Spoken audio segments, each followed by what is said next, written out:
The term voluntarist is often used by anti-statists, and this is a poor label because voluntarism only exists within the context of some property norm. For example, if some guy walked into a grassy area and took a nap, and then someone tried to force him off that grassy area, getting off would hardly be voluntary from the point of view of the man taking the nap.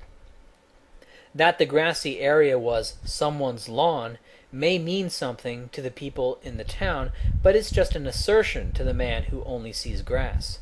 And so there is no such thing as pure voluntarism, and this is often used as an argument against the idea that anti-statists are free from prescribing violence, which of course we are not.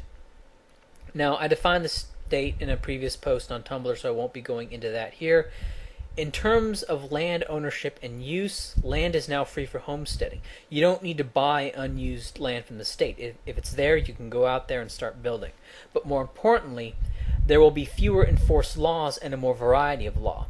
Because just because 70% of the population wants you to pay for free 12 years of schooling doesn't mean they're ready to pick up their shotguns and pistols and bust down your doors and get you to pay.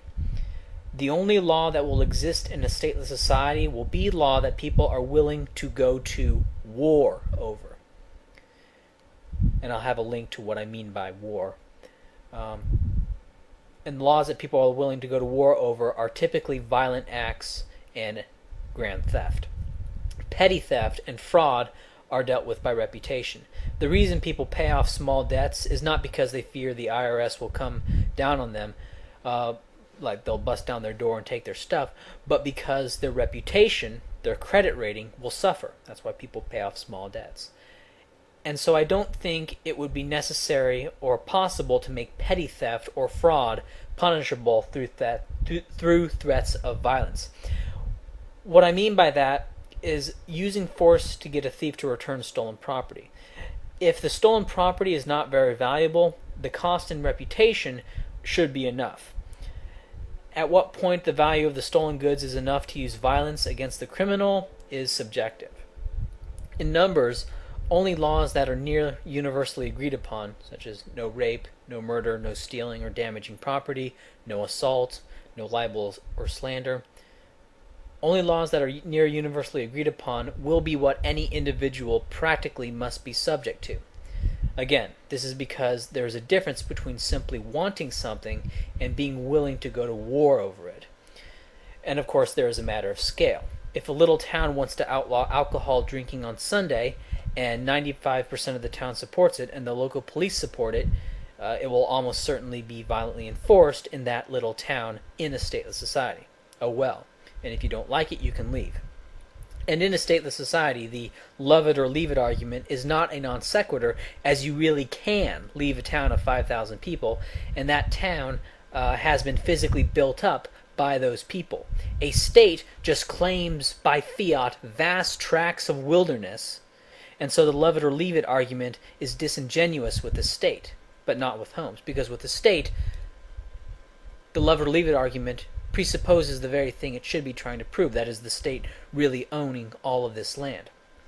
In a democratic state, whoever wins the election then uses the state, which is sustained primarily by belief, to enforce their whims. They don't personally have to go to war over these things. If they want to have 12 years of free schooling, they don't have to get out their shotguns and their pistols. Agents of the state will do that, and most people pay their taxes because they believe in the state in one way or another, and so they can exploit people's belief in the state. This allows, say, 55% to impose their will on 45% in a way that would not have been possible on a free market. And that is why a stateless society is much more free. How much more free? Well, I can throw out a number, but my guess is that in a stateless society, people would generally oppose about 5% of the laws they're subject to at any given time, whereas today I think people oppose roughly 45% of the laws they are subject to. These are just the numbers in my mind's eye. It would be practically impossible to verify or falsify, but let's make it plain. A stateless society would have much more freedom for the individual than a statist one.